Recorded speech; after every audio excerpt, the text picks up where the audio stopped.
ஓமகதீசாய நமக. சிவமகவாலை சித்தரே போற்றி, குருநாதரே போற்றி, அகத்திய பெருமானே போற்றி. காலையில் காக்கைக்கு சாதம் வைக்கிறாங்க, அதனுடைய முழு விளக்கமும் நமக்கு தேவைப்படுது. சிலர் கேட்குறாங்க, அதை விரிவாக நமக்கு சொல்ல தெரியல. பழைய சாதத்தை வைக்கலாமா, வடித்த சாதம் தான் சுட சுட தான் கொடுக்கணுமா என்னங்கிறது அது தெரியும். காலையில் காக்காக்கு வந்து காலையில் டெய்லி சாதம் வைக்கிறது முறையாக வைக்கலாமா வைக்கக்கூடாதா? வைக்கக்கூடாது. வச்சான்னா அது இப்போ புது சாதம் வடித்து தான் வைக்கலாமா, பழைய சாதம் இருந்தாலும் வைக்கலாமா? அதான் கேள்வி. அதான் அகத்திய பெருமான்.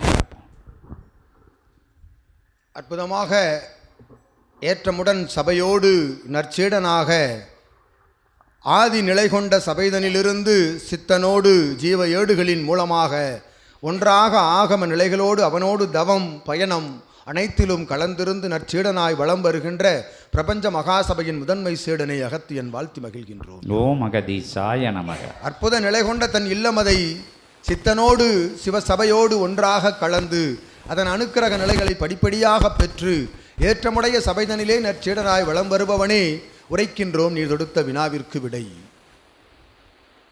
அதிகாலை பொழுதினில் எழுந்து நீராடி அற்புதமாக தான் உணவு உண்பதற்கு முன்பாக ஒரு ஜீவனுக்கு உணவு படைத்து பின் உண்பது என்பது நல் நிலை கொண்ட கைங்கரிய தர்ம நிலை என்று அகத்தியன் வாழ்த்தி மகிழ்கின்றோம். ஓம் அகதீசாய. அது எவ்விலங்காக இருந்த பொழுதும், எத்தகைய வடிவம் கொண்ட விலங்காக, அது பறவை இனங்களாக இருந்த பொழுதும், ஊர்ந்து செல்கின்ற விலங்குகளாக இருந்த பொழுதும், தன் இல்லமதில் கொஞ்சி விளையாடி மகிழ்கின்ற விலங்குகளாக இருந்த பொழுதும் அதற்கு படைத்து பின்பு உணவருந்துவது என்பது தர்ம கைங்கரியங்களில் ஒன்று, புண்ணியம் என்று அகத்தியன் வாழ்த்தி மகிழ்கின்றோம். ஓம் அகதீசாய நமக. தன் இல்லத்தில் தன் இயல்புக்கு ஏற்றவாறு எவ்வுணவு தமக்கு அதிகாலையில் கிடைக்கின்றதோ அவ்வுணவு எத்தகைய நிலையில் இருந்தாலும் அது ஏற்றுக்கொள்ளப்படும் பிரபஞ்சத்தின் மூலமாக என்ற அகத்தியன் ஆசி கூறி மகிழ்கிறார்.